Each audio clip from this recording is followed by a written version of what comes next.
Bienvenidos. El día de hoy vamos a hablar de la vida de un maestro, de un rabino, de un ser humano, de un ser muy especial, que tengo el honor y el placer de contar con otra persona muy especial también. El señor Emilio me va a acompañar para que nos vaya llevando de la mano, para poder entender de una manera como él lo ve y de acuerdo a sus estudios también, quién fue este personaje tan impresionante que en algún momento transitó por aquí, por la tierra, llamado en español Jesucristo. Bienvenido, mi querido maestro. Gracias por estar acá con nosotros. ¿Qué tal, querido Ariel? Bueno, antes que nada, mi agradecimiento a ti, de maestro nada, simplemente un buen amigo de tu canal que está encantado de compartir contigo. Y un placer para nosotros tenerte acá. Y qué importante poder hablar y poder ir tomando este tema como por partes, porque como te lo dije cuando te invité, me gusta porque tú no lo explicas de una manera como melosa, sino que lo explicas, yo no sé cómo tú lo verás, pero cuando te he visto que hablas de Jesús, te veo más como que hablas de un amigo tuyo, personal. Sí, ciertamente, y aunque pueda parecer a más de una persona que se acerque al canal algo extraño, yo a Cristo lo tengo como mi mejor amigo, efectivamente, y me dirijo a él como ya no solamente mi maestro, que obviamente, sino como mi mejor amigo. Y desde luego, cuando me acerco a la figura de Cristo y la disfruto, no lo hago, Ariel, desde una perspectiva religiosa. Es decir, tú sabes, por otros encuentros que hemos tenido, que yo no tengo un credo religioso, lo cual no quita que modestamente aspiro a ser una persona espiritual. Y dentro de esa espiritualidad, sin duda ninguna, Cristo Jesús es mi referente de vida y es mi guía y es mi gran amigo, sin duda ninguna. Qué bueno saberlo y se nota cuando hablas de él, porque no hablas de una persona ajena de un libro, sino cada vez que te escucho y en algunas de tus conferencias y tal, que hablas de él, de verdad que no lo escucho como que hablaras de alguien lejano. Y eso, por eso quería, y por eso me gusta que me hayas dado y te lo agradezco la oportunidad de hablarnos el día de hoy de él. Fue tanto y en tan poco. ¿Cómo ves tú eso? Porque es sorprendente que en apenas 33 años haya podido lograr tanto, inclusive la revolución que generó. Pues sí, fueron 33 años que, entre comillas, muy bien aprovechados. También es verdad, Ariel, es que hubo toda una preparación. Es decir, yo estoy convencido que algo tan extraordinario como es la figura de Cristo Jesús, para que pueda plasmarse en el ámbito humano, impactar en la conciencia humana y en la conciencia planetaria, hubo antes una preparación por grandes almas que fueron encarnando y fueron preparando el terreno, por decirlo de alguna manera.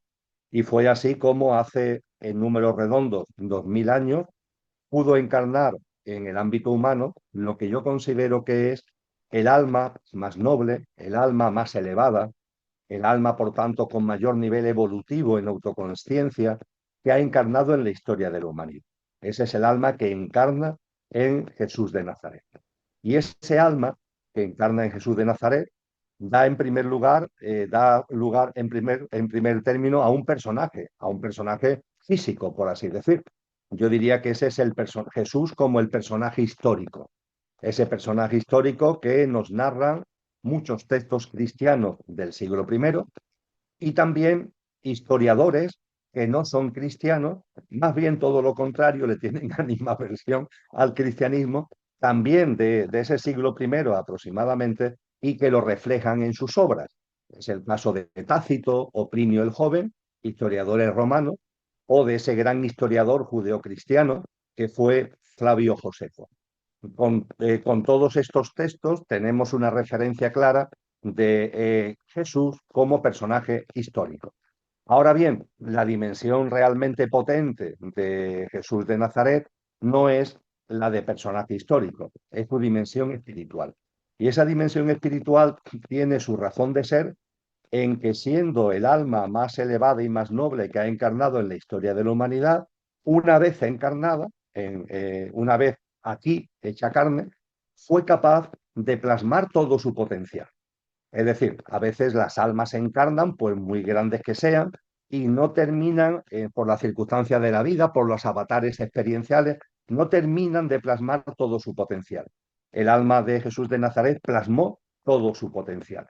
y plasmó todo su potencial a lo largo de una serie de vivencias, a lo largo de una serie de experiencias, de las que curiosamente sabemos muy poco, porque de Jesús de Nazaret, por los textos a los que hacía referencia hace un momento, tenemos conocimiento de su genealogía, tenemos conocimiento a través de los evangelios de Lucas y de Mateo, tenemos conocimiento de su nacimiento, también gracias a los evangelios de Lucas y Mateo, también por un evangelio tenemos conocimiento de que vivió en Egipto, siendo un niño pequeño, huyendo de la persecución de Herodes, y tenemos algunos datos que llegan hasta la edad de 12 años, el momento en el que la familia viaja a Jerusalén, como era la costumbre religiosa de la época, y el niño se pierde. Y es la escena del niño perdido y hallado en el templo, donde Jesús tiene unos 12 añitos.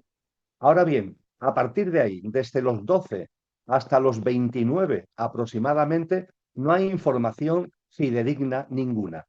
Es verdad que hoy día hay textos que hablan de esos 17 años, que en el lenguaje del cristianismo se consideran los años perdidos, no porque no hiciera nada, no porque los tirara a la basura, sino simplemente porque no sabemos qué fue exactamente lo que pasó.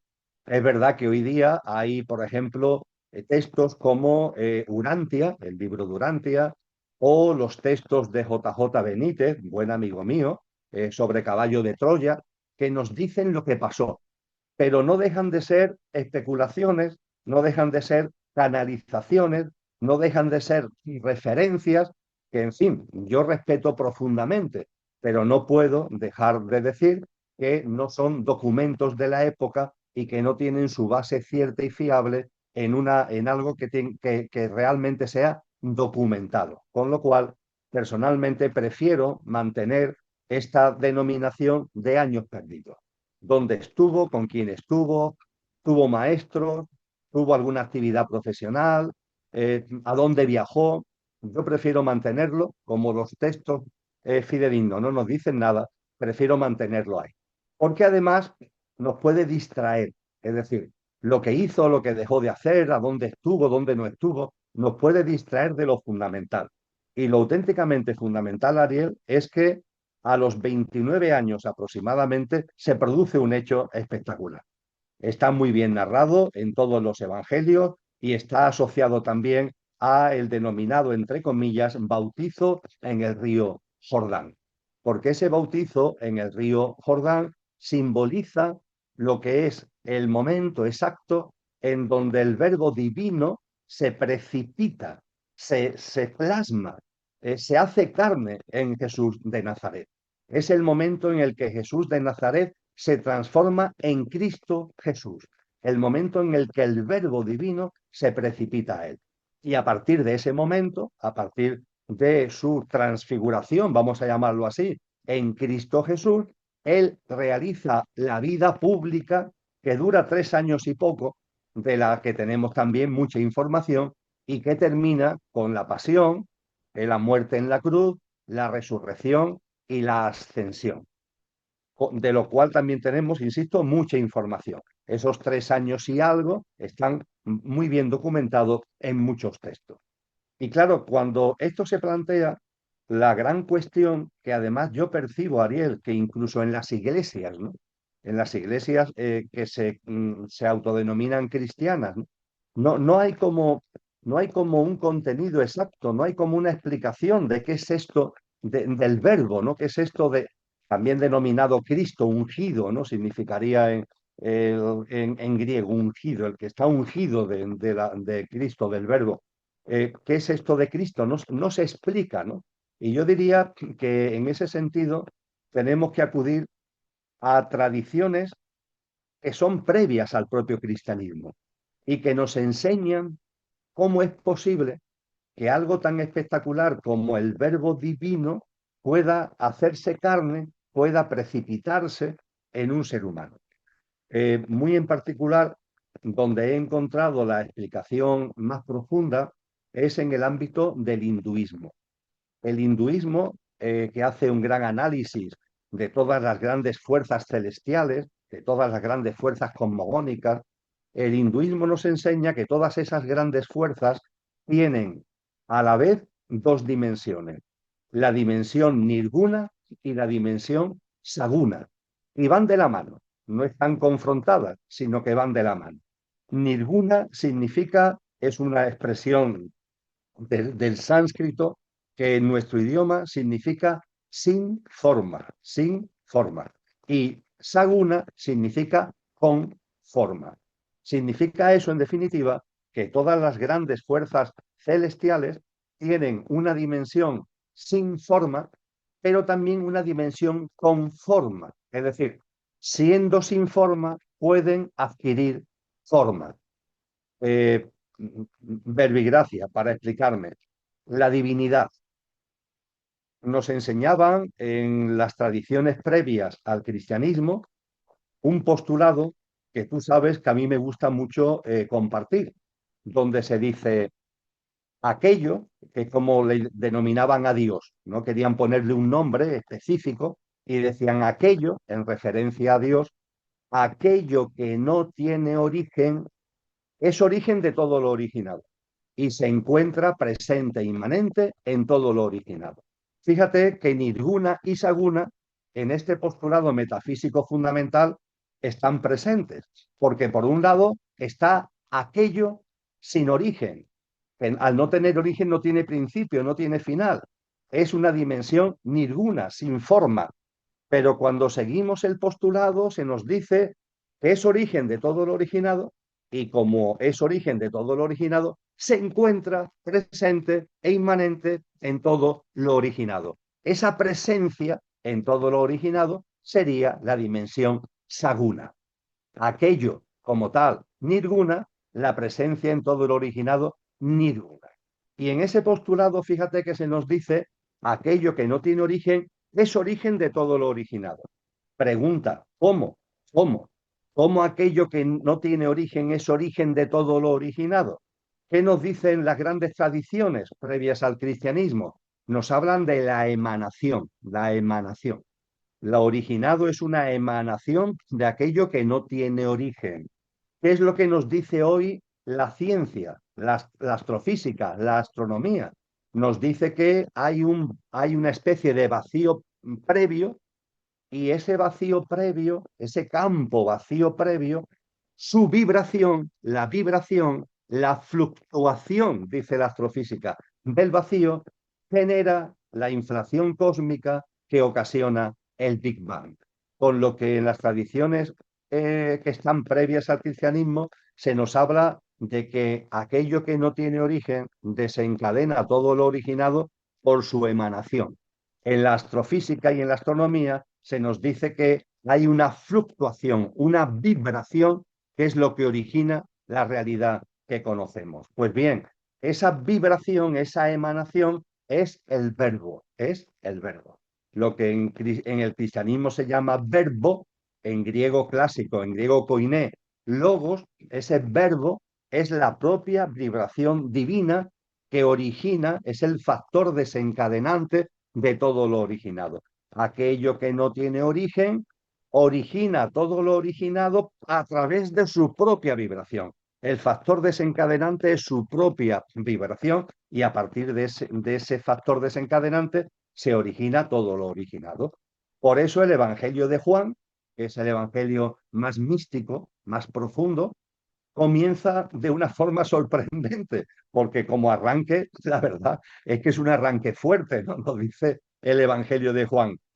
En el capítulo 1, versículo 1 y siguiente, nos dice, al principio fue el verbo, al principio fue el verbo, y el verbo era Dios, y el verbo era con Dios. Fíjate el arranque, ¿no? Ahí se nos está hablando del verbo, es también una gran fuerza celestial, evidentemente, y que por tanto también tiene una dimensión nirguna y una dimensión saguna. Y cuando Juan nos dice al principio fue el verbo, y el verbo era Dios y el verbo era con Dios, nos está hablando de la dimensión nirguna del verbo divino. Pero fíjate, porque si seguimos leyendo en los siguientes versículos, inmediatamente nos dice Juan, y el verbo se hizo carne y habitó entre nosotros. Con lo que Juan ahí nos está hablando de la dimensión saguna. El verbo, al principio fue el verbo era Dios, el verbo era con Dios, dimensión nirguna. Y el verbo se hizo carne y habitó entre nosotros, dimensión saguna. Y efectivamente, cuando Jesús de Nazaret tiene aproximadamente 29 años, el verbo se encarna, el verbo se precipita en Jesús de Nazaret y a partir de ese momento podemos hablar ya de Cristo Jesús que desarrolla su vida pública durante 3 años y medio. Y claro, la gran cuestión que hay ahí, la dejo ya para permitirte a ti que vayas dirigiendo el diálogo como vayas considerando oportuno, aparece una gran cuestión, claro. Es decir, cuando nos vamos acercando con estas hipótesis para la consideración que he puesto a la figura de Cristo Jesús, al verbo encarnado como la dimensión saguna del verbo divino, cuando nos vamos acercando a todo esto, nuestra mente plantea una pregunta, es decir, bueno, vale, ya Emilio nos está diciendo, nos está aportando una reflexión, una consideración acerca de qué es Cristo, el verbo divino, la vibración pura y primigenia de la propia divinidad que se hace carne en el ser humano. Ya hay una aportación sobre qué es. Segunda aportación, ¿cómo es posible? ¿Cómo algo tan enorme puede plasmarse en un ser humano? Bueno, pues la dimensión nirguna, la dimensión saguna que nos habían enseñado las tradiciones previas, nos explican el cómo eso es posible. Quedaría quizás, pero eso lo dejo ya a tu consideración, el para qué, es decir, para qué el verbo divino se toma la molestia, permíteme que hable de manera coloquial, porque en este tipo de cosas evidentemente hay que hablar con mucho respeto, porque estamos hablando de cuestiones sagradas, pero también hay que hacerlo de manera coloquial para que incluso nuestras entendederas, nuestro entendimiento se puedan abrir con más facilidad. Quedaría quizás hablar el para qué, pero en cualquier caso ahora mismo yo ya lo dejo aquí y ya me pongo en tus manos para seguir en la dirección que tú consideres oportuna. Muchísimas gracias. Eso del para qué es muy importante y me gustaría que ahorita lo retomes. La vasija estaba lista, definitivamente, y aún con este impasse que hubo, con este tiempo de 12 a los 29, yo me atrevería a pensar, que me imagino que lo pensamos todos, que estuvo con una serie de maestros, estuvo aprendiendo una serie de cosas, porque lo que vino a hacer, si bien no era el único que lo hacía según la historia, de sanar personas, caminar sobre el agua, en realidad no fue el único, él podía tocar las vidas de las personas de una manera que, si me lo preguntan a mí, yo pensaría que fue única, porque él podía prácticamente, digamos, a ver, como lo veo yo, ¿cómo sanaba él? Obviamente, como vasija llena que era, con ese poder que tenía lo hacía, pero a mi ver, y me encantaría conocer tu opinión al respecto, él visualizaba a la persona en su estado óptimo y la tomaba donde estaba y la reubicaba. Así veo yo así pienso yo que él era lo que sanaba, ¿no? Mm, Como nos enseña, por mm, ejemplo, por mencionar uno, Grabovoi, mm. de cómo podemos transmutar y transformar las cosas. Yo me imagino que él ya, con todo el poder que le fue conferido, más o menos algo así era lo que hacía a nivel físico, a nivel espiritual y demás, porque como sabemos, lo espiritual es lo energético, por decirlo de alguna forma, es lo que, donde capta aquello que cuando llega al cuerpo nos lo enferma, por decirlo de alguna manera. ¿Cómo ves tú eso? Lo has explicado muy bien, Ariel, lo has explicado muy bien. Hago mía tu explicación y le hago algún complemento. Hemos hablado del bautizo en el río Jordán. Ese bautizo, entre comillas, tiene como protagonista a Jesús de Nazaret, que sobre él se precipita el Verbo Divino, Cristo, y tiene como coprotagonista a Juan el Bautista. Juan el Bautista es un personaje digno de consideración y de atención. Juan el Bautista tenía, por todas las referencias documentales que tenemos de él, tenía la capacidad de percibir el alma de la persona. Es decir, no como escanear, es decir, tenía una capacidad espiritual como de percibir lo que hay más allá de nuestra pura apariencia. Juan el Bautista me ve a mí y percibe lo espiritual que hay en mí. percibe el nivel de conciencia, mi estado de conciencia, por decirlo de alguna manera. Y a aquellas personas que él percibía que ya tenían un avance en su estado de conciencia, las bautizaba. El bautizo que desarrollaba Juan el Bautista no era un bautizo a cualquiera que llegara a él. Él bautizaba a aquellos que ya llevaban un camino. Es el auténtico origen del bautismo. El bautismo no es bautizar para que uno comience su camino, no. Es para confirmar y para impulsar a alguien que está ya en el camino. Juan el Bautista tenía esta capacidad. Por eso, precisamente, cuando tiene delante a Jesús de Nazaret, percibe la grandeza del alma que tiene ahí delante de él. Podríamos decir que Cristo Jesús, ya el Verbo divino se ha precipitado en él, tiene esta misma capacidad que tiene Juan de escanear, por así decir, de percibir lo que hay más allá de nuestra pura apariencia física.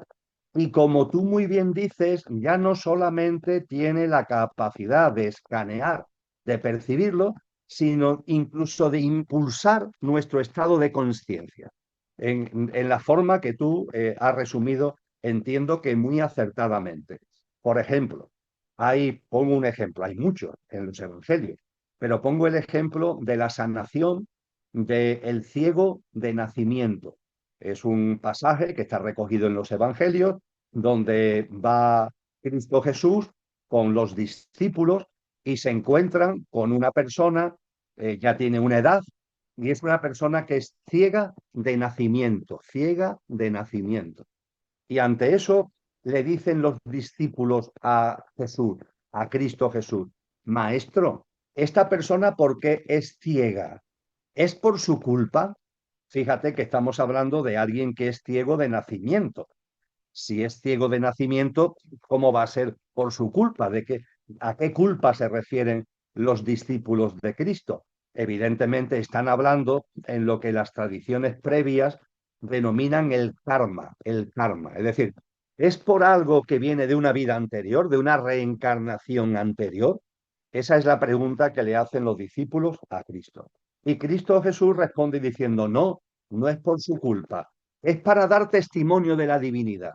Es decir, en el lenguaje previo al cristianismo, le está respondiendo Cristo Jesús a los discípulos. No es ciega de nacimiento esta persona por karma, con K de kilo, sino por dharma, dharma, con D de dedo, que es la expresión de sánscrito que hace referencia a propósito de vida.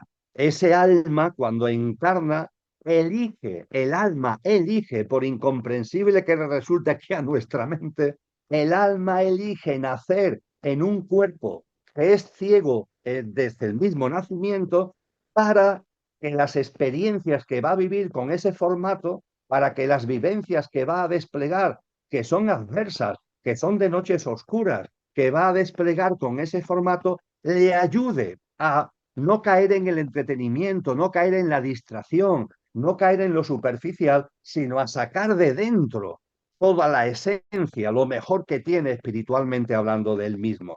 Esa es la respuesta que le da Cristo. Y a partir de ahí Cristo sana a ese ciego de nacimiento. Lo sana porque percibe que esa elección álmica ya ha dado su fruto. Es decir, ya es real. Ya esa persona que ha nacido ciega de nacimiento, que ha elegido álmicamente ese formato ya ha dado el fruto que correspondía. Y por tanto ya puede ser sanada, porque no le va a dificultar su camino espiritual, porque ya lo ha plasmado. Eso lo ve, eso lo percibe Cristo. Y no solamente lo percibe, como lo hubiera percibido Juan el Bautista, que también hubiera percibido lo mismo, sino que además realiza la sanación del modo que tú has compartido y a lo que yo uniría, Ariel, un término que es amor, amor.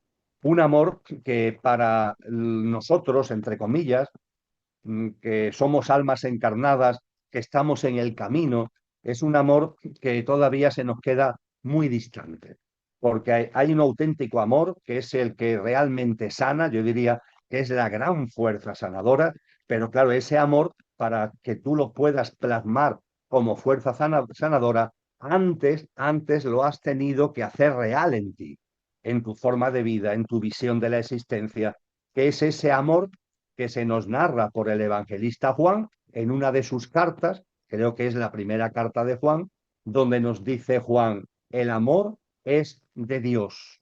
El amor es de Dios. Quien no conoce el amor no conoce a Dios, porque Dios es amor. Un amor que en el griego koiné, en el que está escrito el texto, es ágape. Ágape es el amor incondicional, es el amor divino, es el amor profundo. Y yo diría que ese amor inmenso es la gran fuerza que Cristo Jesús mueve, pone en dinámica para realizar la sanación con el telón de fondo de lo que tú has descrito. Definitivamente para hacer el trabajo que él hizo tenía que haber sido, no sé si sonará muy cliché, pero tenía que haber sido por amor, de principio a fin, de principio a fin. Porque el haber sido líder religioso, el haber llevado los grupos que llevó, porque tengo entendido que era N cantidad de gente. Hablamos de 12 discípulos, pero gente, la cantidad creo que no se puede o no se ha cuantificado, nunca he escuchado de cuántas puedan haber sido, pero parece que tenía un grupo de gente muy importante que le seguía. Ser el líder que él fue inclusive, tiene que haber estado muy bien colocadito y además, como se dice en España, tener muy bien pobladita la cabeza, amoblada, mejor dicho, la cabeza. Porque, caramba, eso deben haber sido problemas de problemas de problemas y situaciones de situaciones de situaciones.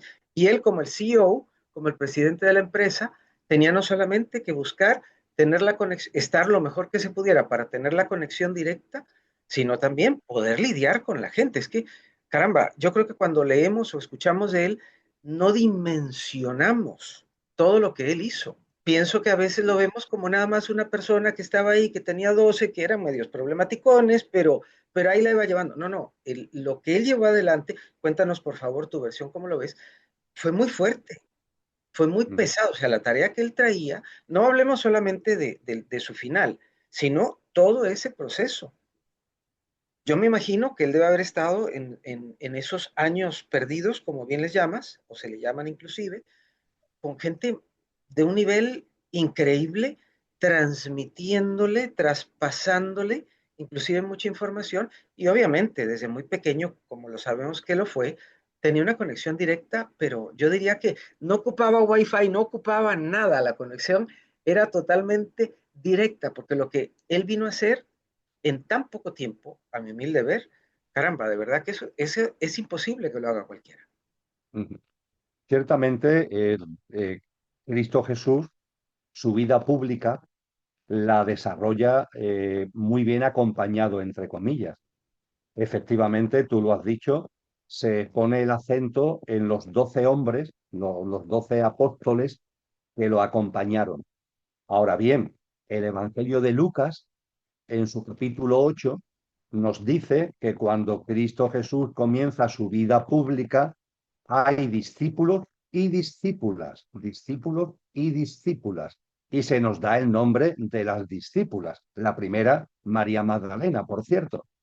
También sabemos que hay un momento determinado que él va como teniendo una especie de adelantados a donde él va a ir, a donde él va a moverse, a desplazarse. Hay una serie de personas que van como por delante y se nos habla en concreto de 72 discípulos. Esto es un número que aparece en los evangelios, que nos habla de 72 discípulos. Después, en los Hechos de los Apóstoles, que se nos narra lo que sucede en la comunidad primigenia cristiana cuando ya Cristo ha ascendido a los cielos, ya se ha producido la pasión, la resurrección y la ascensión. De esa comunidad, por ejemplo, se nos habla de 120 personas. Es decir, abundo en lo que tú has comentado. Normalmente ponemos la atención en los 12 apóstoles, pero ciertamente en torno a Cristo Jesús se movía una comunidad mucho más amplia. Y no solamente eso, Cristo Jesús tenía familia, es decir, Jesús de Nazaret tiene una familia, evidentemente tiene una madre maravillosa, madre María, la madre de Jesús, pero ojo porque los evangelios, varios de ellos, nos habla con claridad de que tuvo hermanas y hermanos. Hermanas y hermanos que, por lo que yo he podido estudiar, porque es un tema que me ha interesado especialmente, eran frutos de un primer matrimonio que tuvo José. Es decir, José y María, José era mayor, tenía ya una edad, María era una jovencita, y José es viudo. Y en el matrimonio previo que tuvo y que había enviudado, tuvo unos hijos y unas hijas. Sabemos que eran 4 hijos, porque aparecen los nombres en los evangelios, y varias hijas, de las que no se nos dicen el nombre. Y sabemos, por tanto, que Jesús de Nazaret no eran hermanos, porque no eran hijos de María, eran hermanastros porque eran hijos de su padre, pero tuvo hermanos y tuvo hermanas, es decir, que tuvo una relación familiar. Es decir, no fue, por tanto, entre comillas, una figura aislada que se mueve sola y que no tiene otra serie de conexiones, no, tenía conexiones, como tú muy bien has dicho, con un discipulado muy amplio y además tenía una serie de relaciones familiares muy directas. Dicho todo esto, tú has puesto el acento en la clave, que yo también coincido contigo. La clave es el amor. No, lo decíamos ya a la hora de la sanación y diríamos que también es la manera que tiene Cristo no solamente de comportarse Él, sino de enseñarnos a nosotros que nos comportemos. El amor, el amor. De hecho, Él se lo dice a sus discípulos, amaos los unos a los otros como yo os he amado. Ese como yo os he amado tiene que ver con ese amor incondicional, con ese amor que en griego, como decía antes, es ágape, el amor sublime, el amor que tiene que ver con lo divino, y esa es la forma de amor que él plasma continuamente. Y esa forma de amor, forzosamente, al ser tan elevada, tenía que ser, Ariel, aglutinante, aglutinante. Hablamos actualmente de personas que tienen empatía. Una persona con empatía es una persona con capacidad de ponerse en el lugar de la otra. Es una persona, las personas empáticas suelen ser personas que tienen, por tanto, un atractivo. No me refiero a un tema físico, me refiero a una capacidad de atracción, porque son personas que tienen como una autoritas, ¿no? Como una presencia, ¿no? Por su empatía, por su... Bueno, pues aquí no estamos hablando de eso, estamos hablando de eso, pero elevado enormemente, elevado exponencialmente. Estamos hablando de un amor que se despliega, un amor que aglutina, un amor que acerca a la gente, y eso lo vivimos, por ejemplo, en María Magdalena, porque María Magdalena, cuando nos habla Lucas de ella, nos dice, acudiendo al texto original, que María Magdalena, siendo judía, se había acercado a las tradiciones espirituales paganas, paganas. Eso es lo que significan los 7 demonios, cuando dice María Magdalena había sido sanada de 7 demonios por Cristo Jesús. En el Evangelio de Lucas no son demonios, son daimons, daimons, es la palabra griega. Y esa palabra griega significa exactamente divinidades. Son divinidades en la terminología pagana. Son divinidades que no son involutivas, no tienen que ser satánicas, ni tienen que ser de demonios, como decimos nosotros ahora, son simplemente divinidades paganas. Se nos está diciendo que María Magdalena, que además era una persona que en aquel momento no debía tener más de 22, 24 años, pero tenía que ser una mujer con mucha fuerza, y esa mujer con mucha fuerza se había acercado espiritualmente, siendo judía, a unas tradiciones, entre comillas, paganas, en la que a ser 7 en toda la Biblia, como tú muy bien sabes, tiene que ver con la plenitud. Al ser 7, se nos está diciendo que era como una persona avanzada, no diría una maestra, pero una persona avanzada en espiritualidad pagana. Y cuando María Magdalena, que es una gran buscadora sin ningún tipo de duda, se encuentra con Cristo Jesús, que queda absolutamente tocada por él.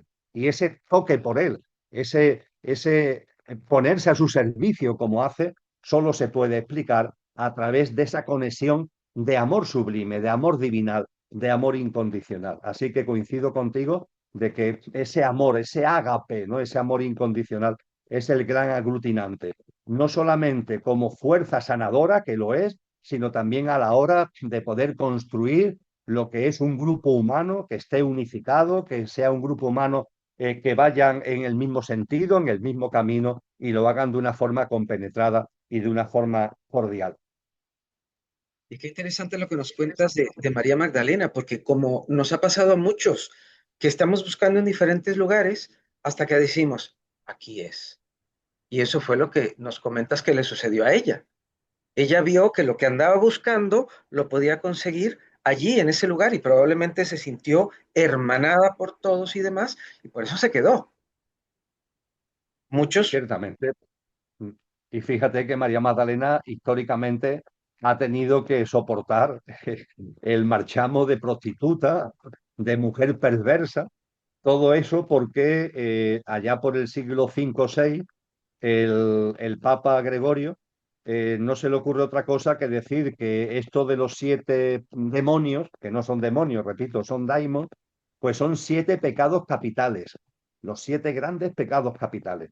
los bau- Pecados capitales, por cierto, que él es el que los formula. O sea, hasta entonces solamente un monje había hecho algún tipo de aproximación y es el propio Papa el que él crea la doctrina de los 7 pecados capitales, siglos después de María Magdalena, y se lo aplica a ella.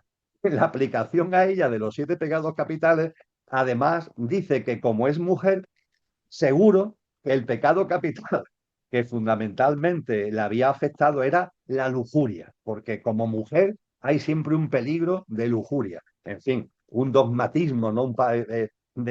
Hoy lo diríamos una especie de machismo, sería el lenguaje, el término que hoy le aplicaríamos, y entonces la culpabiliza de tener 7 pecados capitales con la lujuria a la cabeza, y a partir de ahí una figura que hay en el Nuevo Testamento totalmente distinta de María Magdalena, que es la pecadora, una pecadora que anda por ahí, no voy a entrar ahora en detalle, pues la asocia la una con la otra para convertirla en una especie de prostituta, de pecadora, etcétera, etcétera. En fin, afortunadamente hoy incluso las iglesias ya reconocen el papel de María Magdalena y tanto la iglesia ortodoxa como la iglesia católica la consideran la apóstola apostolarum, es decir, la apóstola de los apóstoles, es decir, le han reconocido el que dentro de los discípulos de Jesús no solamente era un apóstol, sino que además fue un apóstol enormemente destacado.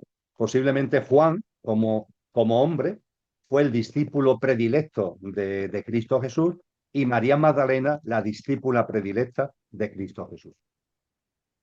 un tema que me llama mucho la atención. A ojo de Vancouver, ¿por qué crees tú? A ver, déjame ver cómo planteo bien la pregunta. Jesús no necesariamente tendría que haber venido como judío.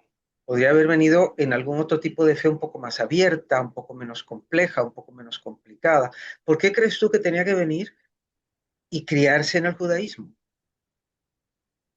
Creo que eso se puede entender bien, Ariel, cuando analizamos lo que apuntaba hace un rato, en el sentido de que para que el alma de Jesús de Nazaret pueda encarnar, ese alma, como decía, la más noble y elevada de la historia de la humanidad, y el verbo divino se pueda precipitar en él, eso hay que, dicho coloquialmente, por favor, eso hay que prepararlo.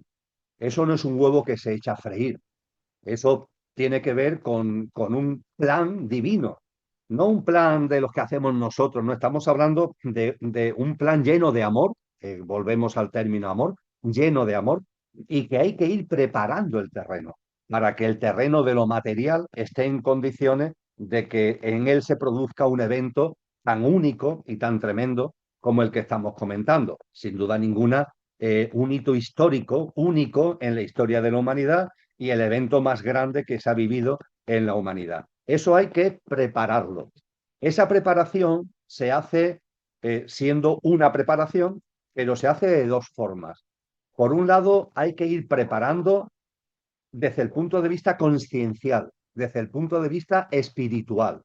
Y ahí están todas las grandes almas que antes que la de Jesús de Nazaret van encarnando y van mostrándonos una sabiduría, unas enseñanzas, una práctica de vida, y son almas inmensas. El alma de Siddhartha Gautama, Buda Gautama, de Parménides, de Pitágoras, de Platón, los grandes profetas hebreos, Zoroastro, Lao Tse, son grandes almas que encarnan antes y van preparando el terreno desde el punto de vista de sabiduría, de enseñanza, de práctica de vida, por tanto, desde el punto de vista consciencial y espiritual. Pero junto con eso hay que ir preparando la base física, el terreno físico, no ya solamente lo consciencial, sino lo físico. Tú fíjate que se habla de que Jesús de Nazaret nace de María en una concepción virginal y María era una persona también muy especial.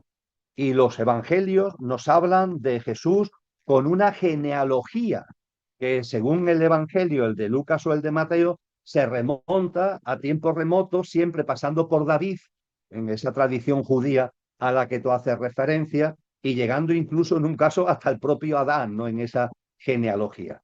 Podríamos decir que, al igual que todas esas grandes almas que yo señalaba hace un momento, que están en distintos puntos del planeta, desde el extremo oriente hasta el Mediterráneo, ¿no? Están en distintos puntos del planeta, van preparando la base espiritual y consciencial, es en el contexto judío donde se va preparando la base física. De hecho, incluso tú eso lo sabes mejor que yo, en el ámbito del judaísmo hay como un conocimiento de causa que viene de muy atrás a que en ese contexto del pueblo judío va a aparecer el Mesías.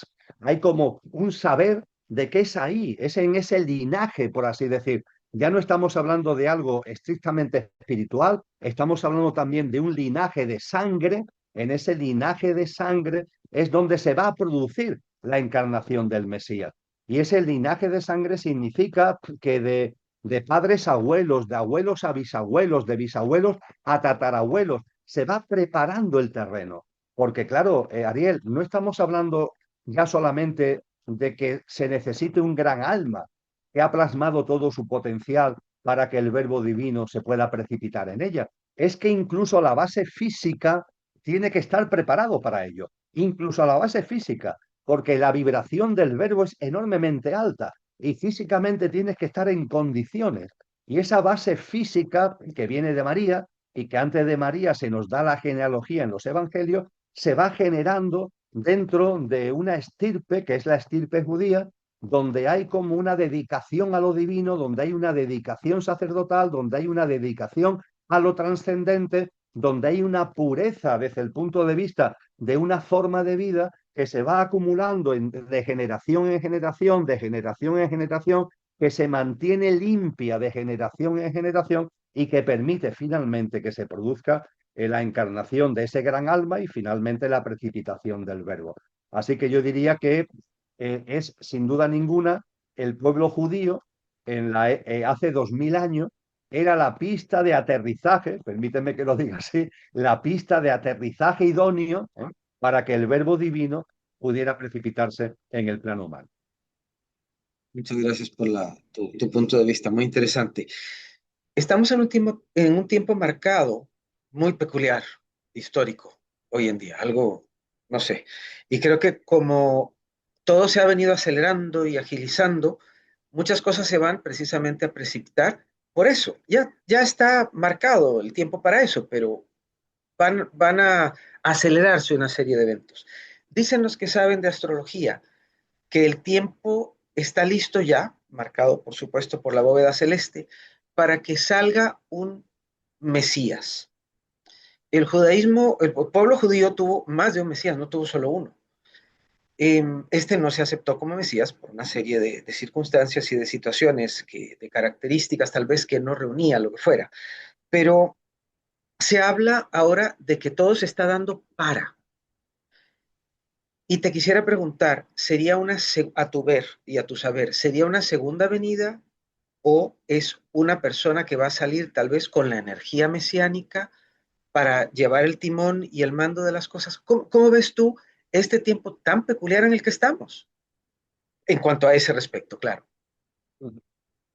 Cuando Cristo Jesús está clavado en el madero, cuando está crucificado, en sus últimas palabras, en sus últimas frases, que están recogidas en los evangelios. Son 7 frases, las llamadas 7 palabras, pero son 7 frases, el septum verbum. Hay una que, al hilo de lo que tú compartes, es fundamental, porque él, antes de expirar físicamente, antes de morir físicamente, dice: todo está cumplido. Consumatum est, en el lenguaje latino, traducido del griego koiné original, todo está cumplido, todo está consumado. ¿Qué está cumplido? ¿Qué está consumado? Cuando el Verbo Divino encarna, encarna con un para qué, como decíamos antes. Ese para qué es muy profundo, es muy hondo, dicho de una forma muy sintética, va dirigido a proporcionar a las almas encarnadas en el plano humano, a la tuya, a la mía, a todas las almas que venimos encarnando, reencarnación tras reencarnación en el plano humano, a proporcionarnos lo que en términos del Nuevo Testamento se llama el rescate. El rescate. Realiza el rescate. ¿El rescate de qué? El rescate del pecado original. El pecado original es ni más ni menos que pecado significa alejamiento. Es un término, volvemos al lenguaje original del griego koiné, significa alejamiento. Pecado no significa culpa, carga, castigo, es alejamiento. Alejamiento de lo divinal, de lo sobrenatural, de lo trascendente. Y se llama original porque sucedió hace mucho tiempo, en los tiempos de esa humanidad adámica que se nos relata en los capítulos 2, 3 y 4 del libro del Génesis. Por tanto, estamos hablando de un alejamiento de lo divino y de lo sobrenatural en el que caen las almas que están encarnadas en el plano humano, y se produce hace mucho tiempo. Pero claro, no solo se produce hace mucho tiempo, sino que se ha mantenido en el tiempo. Las almas entonces encarnadas y las que han ido encarnado desde entonces, incluida la mía, han participado en ese alejamiento de lo divinal y de lo natural. Y ese alejamiento nos ha llevado a un punto en el que la posibilidad de seguir evolucionando espiritualmente, de participar, ahora lo mencionaré, en la nueva humanidad, en esa nueva humanidad, en una tierra restaurada que nos anuncia Cristo Jesús, las puertas de acceso a esa nueva humanidad habían quedado cerradas por nuestro propio alejamiento. No porque nadie nos las cierre, sino que al habernos alejado tanto, el camino que habíamos cogido era ya tan distinto que habíamos perdido la posibilidad de acceder a esa nueva humanidad en esa nueva tierra. El Verbo Divino encarna para entregar una vida perfecta a cambio de la vida perfecta que el ser humano había perdido. Porque el ser humano, al alejarse de lo divinal y de lo sobrenatural, rompe la vida perfecta que venía desarrollando y que metafóricamente se nos comenta con el famoso paraíso, el jardín del Edén, ¿no? Donde se vivía en paz, donde se vivía en armonía, en conexión con lo divinal, ¿verdad? El alejamiento nos aparta de todo eso. Al apartarnos de todo eso, perdemos la vida perfecta que estábamos desplegando, y el Verbo Divino, por amor, volvemos al amor, encarna para plasmar una vida perfecta, y una vida perfecta que se entrega en rescate de la que nosotros habíamos tirado por la borda. Por eso, precisamente, la muerte física de Jesús de Nazaret es tan dura, es una muerte agónica, en medio de una enorme tortura, en medio de un enorme martirio. No se trata de masoquismo, se trata de que no podía quedar duda de que era una vida perfecta la que se estaba entregando. No podía quedar duda, porque claro, puede ser que cuando empiecen a torturarte, a martirizarte, cambies. Le pasó a Galileo Galilei, ¿no? Que empezaron a torturarlo y dijeron: mire, me he equivocado, la Tierra no da vuelta al Sol, es el Sol el que da vuelta en torno a la Tierra. Déjenme de torturar, por favor, que me he equivocado. Sabiendo él que no se había equivocado, pero claro, no quería aguantar la tortura y el martirio. Jesús de Nazaret, Cristo Jesús, sí hace frente a la tortura, al martirio. Y fíjate lo que hablábamos antes, Ariel, es una persona que, dicho de una forma coloquial, tiene un enorme poder. Él tiene un poder suficiente como para los soldados romanos echarlos, por así decir. Él tiene un poder suficiente como para liberarse, y retiene ese poder. Lo retiene por amor y para entregar una vida que, siendo perfecta, no quede ningún tipo de duda que es perfecta. Y de ahí el martirio y de ahí la pasión tan tremenda que sufrió. Y una vez que ya se entrega esa vida perfecta, el rescate ya está hecho. En consumatum es, todo está cumplido. Las puertas de la nueva humanidad se han abierto otra vez para las almas encarnadas en el plano humano. Ahora depende de cada una de nosotras, de cada alma encarnada, el entrar por la puerta o no entrar. Pero la puerta ha sido abierta. Una puerta que estaba cerrada ha sido abierta. Esa es la gran dimensión del rescate. A partir de ahí han pasado 2000 años. Hay personas que dicen, ya, pero fíjate, es que esto hace 2000 años. 2000 años es mucho tiempo. Mucho tiempo. Estamos hablando de almas. Estamos hablando de almas encarnadas. Estamos hablando de almas que en el proceso de reencarnación se habían alejado, como la mía, enormemente, para reconducir el camino y para poder entrar por la puerta que se ha abierto. Mi alma necesita unas cuantas reencarnaciones, porque lleva mucho tiempo alejada, lleva mucho tiempo por otro derrotero. ¿Y qué menos que unas cuantas encarnaciones? Esas cuantas encarnaciones en el lenguaje temporal nuestro, de nuestra mente, de nuestra vida física, 2000 años es un tiempo razonable para que se produzca esas encarnaciones donde podamos salir del alejamiento y aprovechar el rescate y entrar por la puerta que el rescate ha abierto a la nueva humanidad. Y exactamente eso, ¿cuándo va a producirse? ¿Cuándo va a tener lugar? Los discípulos de Cristo le preguntan directamente sobre esto. Maestro, ¿cuándo será el final? ¿Cuándo sucederá todo esto? Está muy bien descrito, está también, por supuesto, en el libro del Apocalipsis, que como tú sabes, también como yo, cierra la Biblia, ¿no? Pero está muy bien descrito de una manera más sintética y quizás más clara en el capítulo 24 del Evangelio de Mateo, que es donde le preguntan los discípulos a Cristo, Maestro, ¿cómo será el final? Y él dice, vamos a ver, ¿el final de qué? Porque no va a acabar nada, no va a acabar la vida, no va a acabar la tierra, no va a terminar la humanidad. Yo voy a hablaros del final de esta generación humana, el final de este ciclo humano, de esta generación humana, que abrirá las puertas a un nuevo ciclo humano, a una nueva humanidad en una tierra restaurada, a esa nueva humanidad para la que se han abierto las puertas a través del rescate. Y cuando él entra en detalles, él dice, el momento en el que esto se produzca, nadie sabe ni el día ni la hora. Esto también está enseñado en las tradiciones previas, muy en particular en la tradición de la Grecia clásica, porque cuando hablamos de finales de ciclo, no estamos hablando de inicios de un nuevo gran ciclo, no estamos hablando de cronos, que es la expresión griega para hablar del tiempo material. Fíjate, Cronos, el dios Cronos, el cronómetro del que hablamos actualmente, el calendario, ¿no? No estamos hablando del tiempo material, estamos hablando de kairos, lo llaman los griegos, el tiempo espiritual, cuando un gran ciclo va a terminar, el fin de esta generación humana, para que se abra otro gran ciclo, una nueva humanidad en una tierra restaurada. Lo que tenemos que tener en cuenta es kairos, y kairos no es cronos. Kairos no tiene que ver con calendarios, no tiene que ver con nuestra forma de medir el tiempo. Con lo que él lo que dice es que estemos atentos a las señales, a las señales.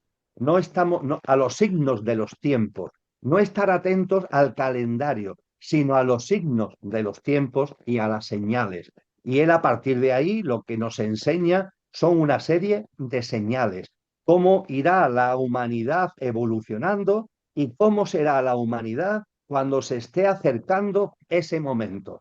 Y ese momento, la verdad es que cuando lo ponemos en negro sobre blanco, hay muchas cosas que están sucediendo en el momento presente que se parecen bastante a esas señales que nos muestra Cristo. De ahí que haya muchas personas que hoy día sostienen la idea de que el final de esta generación humana y el inicio de la siguiente, hablando en términos de calendario, muy lejos, no puede estar. No obstante, yo hago mía, faltaría más, las palabras de Cristo, nadie sabe ni el día ni la hora, estemos atentos a las señales, Él nos habla de que será una especie de parto, que habrá un momento en la historia de la humanidad donde los removimientos, las contracciones de todo tipo, económicas, sociales, naturales, se harán especialmente duras, serán especialmente intensas, como un parto, pero que es un parto que como parto tenemos que vivir con alegría, porque va a dar lugar a algo nuevo. Sí, hay removimientos, sí, hay contracciones, sí, pero vivirlo con alegría, como le pasa a una señora embarazada que tiene el parto y va a nacer la criatura, va a nacer el niño, sí, está teniendo contracciones y removimientos, pero hay una alegría interior, hay una alegría profunda, porque ya ha llegado el momento del nacimiento de lo nuevo, que en este caso es una nueva humanidad en una nueva tierra. Y cuando el parto culmine, cuando se vaya a producir el nacimiento de lo nuevo, eso en el lenguaje cristiano se denomina parusía, parusía. Y esto es muy importante porque responde directamente, y ya termino, porque esta es la palabra clave a la que quería llegar. Tenía que explicarlo antes para llegar a esta palabra clave. La palabra clave es parusía. Y parusía es lo propio en el Evangelio de Mateo, capítulo 24, es la palabra que pronuncia, en griego koiné, en el texto pronuncia, se pone en boca de Cristo Jesús, es parusía. Se suele traducir como venida, pero realmente significa presencia, presencia. Eso significa, Ariel, que cuando Cristo vuelva a hacerse presente, Cristo ascendió a los cielos. Que haya ascendido a los cielos no significa que se haya desvinculado de nosotros. Él se lo aclara a los discípulos. Me voy. Cuando va a ascender, dice, me voy, volveré, me voy y volveré. Pero desde luego no pierdo el vínculo, no dejo de estar con vosotros, entre comillas. Y su regreso no va a ser una nueva encarnación. No es que vuelva a encarnar en un ser humano, encarnó en un ser humano para poder entregar una vida perfecta en rescate de la que nosotros, con el pecado original y sus consiguientes consecuencias, habíamos tirado por la borda. Ya no es pertinente, ya no es necesario que vuelva a encarnar en un ser humano. Lo que sí habrá es una presencia. Y de hecho, cuando los ángeles, los discípulos ven a Cristo ascender a los cielos y ya se difumina, espiritualmente se difumina delante de ellos, hay dos ángeles que le dicen a los apóstoles, ¿qué hacéis aquí? Venga, a lo que os corresponde, ¿no? A lo que os corresponde, que es a transmitir el mensaje y las enseñanzas, porque Él volverá de la misma manera que se ha ido. Él volverá de la misma manera que se ha ido. Es decir, Él no volverá de la misma manera en la que vino. No, Él volverá de la misma manera en la que se ha ido. Él vino encarnando en un ser humano, precipitándose en un ser humano. Así no va a volver. Él va a volver de la manera en la que se ha ido. Y él, como se ha ido, él cuando se va está resucitado, ya es una figura espiritual. Él va a volver como figura espiritual. Pero siendo una figura espiritual, será percibible, será perceptible, será algo que podamos ver, como los apóstoles en ese momento lo estaban viendo. Ahí ya no había un cuerpo físico, había una presencia espiritual que los apóstoles estaban percibiendo. Pues bien, esa parusía, esa presencia es la que será el momento exacto y será el desencadenante final de esa parusía que abre las puertas a la nueva humanidad. Algo que me gustaría preguntarte, que se sale un poquito de este tema que estamos llevando ahora, pero en Ezequiel y en otras partes de la Biblia, ¿crees tú que la participación de los extraterrestres, de nuestros hermanos mayores, haya sido activa? Leyendo el Viejo Testamento, el Antiguo Testamento, Ariel, leyendo los 5 libros principales de lo que es la Torá judía y leyendo los libros de los profetas menores y de los profetas mayores, todo lo que constituye el denominado Antiguo Testamento. Lo cierto, Ariel, es que hay pasajes, hay episodios que sin dar lugar a fantasía, sino por un análisis de lo que se está diciendo, invita a pensar en algún tipo de participación de lo que a mí me gusta denominar civilizaciones humanoides extraterrestres. Por cierto, como es muy reciente, al tema ni le quito ni le doy credibilidad. Simplemente, como estamos en la fecha en la que estamos, y ha sido muy reciente, me parece oportuno hacerme eco hablando contigo.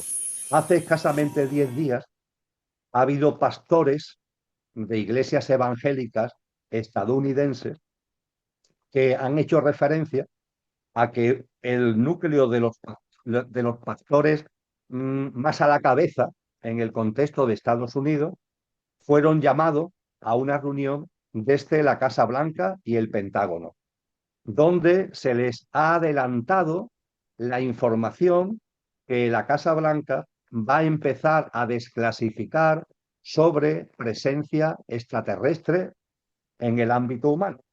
Y se le ha dado información al respecto. Dice, yo lo he escuchado en una información que he leído en un periódico norteamericano y lo pone en boca del pastor de la mayor iglesia de Tennessee, es el que hace referencia a ello, en donde se indica de que el gobierno americano va a desclasificar material extraterrestre que estaba guardado y que en la medida en que se vaya desclasificando a lo largo de las próximas semanas, parece que de aquí hasta julio va a ser una cadena de desclasificación, se va a ir poniendo de manifiesto cuestiones que se pueden relacionar con eventos que se narran en el Antiguo Testamento y que ante la responsabilidad como pastores de sus comunidades, la administración norteamericana ha tenido el detalle, por así decir, de adelantarle la información para que de algún modo vayan preparando el terreno para lo que eso puede suponer. De hecho, ya el primer paquete de desclasificación se produjo la semana pasada. Ya, de hecho, hay una página web que ha impulsado la Casa Blanca con los primeros materiales de esa desclasificación. Y se nos indica que de aquí hasta el 4 de julio, el día famoso en Estados Unidos, va a ir increciendo esa desclasificación. Saco esto a colación como nota a pie de página para subrayar el hecho de que efectivamente hay elementos, hay datos, hay episodios en el Antiguo Testamento que invitan a pensar en algún tipo de presencia, en algún tipo de interrelación de esas humanidades, de esas civilizaciones humanoides extraterrestres. Habrá que estar atento a estos próximos meses a ver si esto que se ha de alguna forma difundido, pues realmente adquiere cuerpo o es simplemente una noticia sin fundamento. Ya lo vemos, ya lo vemos. Muchísimas gracias por esta información que nos das. Quisiera preguntarte si hay algo más que haya quedado que quisieras comentarnos de la vida de este personaje que definitivamente es importante. Yo pienso que a nivel general y para todos. ¿Qué quedó en el tintero que tú quisieras decir? Nos vamos, pero quisiera decir esto. Bien, la verdad es que ha sido un placer compartir contigo. En una horita, poco más de una hora, hemos dado, creo que, mucha información. Yo siempre digo lo mismo, como no tengo un credo religioso, aunque me considero un modestísimo seguidor de Cristo Jesús, lo aporto como hipótesis para la consideración, para que cada cual, por su sentido común, por su discernimiento, lo filtre y lo pueda hacer suyo. Y como complemento a todo lo dicho, hemos puesto mucho énfasis en el amor. Yo pondría también mucho énfasis en una palabra que Cristo utiliza muy a menudo en sus enseñanzas y creo que por mí es lo último para aportar con este colorario, ¿no? Con este complemento que tú me indicas, Ariel, que es la palabra paz. Paz. Él habla mucho de la paz. Mi paz os dejo, mi paz os doy. Cuando él va a ascender a los cielos, a los discípulos, les da una serie de indicaciones de cómo tienen que expandirse divulgando su palabra. Y le dice que lo que tienen que hacer cuando lleguen a los lugares que vayan visitando es ir por delante con la paz, siempre con la paz. Y esa paz, evidentemente, estamos hablando de una paz profunda. Estamos hablando de una paz interior que se haga en nosotros. Y yo diría al hilo de esto, en ese complemento que tú me has comentado, que la usemos como brújula, Ariel, que la usemos como brújula. Hay personas que me dicen, bueno, Emilio, y a mí que la figura de Cristo me interesa, de alguna manera, ¿cómo podía ir avanzando en ese camino? Bueno, evidentemente, él da unas enseñanzas, él enseña una práctica de vida. Ahí está el Sermón del Monte o la Montaña, que incluye 26 prácticas de vida. Él habla de que hay que nacer de nuevo, dejar una vida apegado a lo material y al pequeño yo para vivir desde el compromiso con nuestro verdadero ser. Pero dentro de todo eso hay como un hilo conductor que es la paz. La paz. ¿Qué hago ante esto? ¿Hago A, hago B, hago C? ¿Por dónde tiro? Lo que te aporte paz. Cuando tenemos que elegir, cuando tenemos una disyuntiva, cuando tenemos una duda, la luz, la brújula, que sea la paz. Creo que eso está muy presente en la vida y en las enseñanzas de Cristo Jesús y me ha parecido un complemento necesario y pertinente aprovechando tu invitación. Claro que sí. Muchísimas gracias por tu tiempo, gracias por acompañarnos y por brindarnos también de tu luz. Una nota al pie de página. La palabra shalom va más allá de la paz, que eso tú lo sabes muy bien porque lo manejas muy bien. Es plenitud. Mi plenitud os dejo, mi plenitud os doy, fue lo que nos dijo el maestro. Pero por supuesto, ¿qué mejor, a ver, qué mejor llave que el amor, qué mejor llave que la paz? Yo creo que no la hay, no la hay. Si nosotros inclusive en algún momento de pleito, en vez de enardecernos, pudiéramos controlarnos un poquito más, podríamos bajar con nuestra energía, bajar al otro que tal vez está un poquito exaltado. Vivimos en unos tiempos bastante peculiares. ¿Qué les puedo decir? Un honor para mí contar con este señor y que nos haya venido a compartir un poquito de un tema que a mí me resulta fascinante, no solamente porque también era judío él, sino por todo lo que vino a hacer. Se dice que se ha manoseado mucho la Biblia, se dicen muchas cosas, pero si nosotros agarramos el hilo conductor y nos lo tomamos a nivel personal, vamos a poder generar cambios en nosotros que por favor, por amor a Dios, los estamos requiriendo como humanidad. Así que, ¿qué más puedo decir? Suscríbase, de like, active la campanita, pregunte, déjenos saber para usted quién es Jesús. Sería interesante, ¿no? Y que nos podamos replantear este personaje histórico y verlo como algo que va mucho más allá que simplemente algo que pasó, sino que algo que podemos hacer que nos pase a nosotros. Soy Ariel Sbi, con el placer de contar con el señor Emilio Carrillo el día de hoy y con todos ustedes.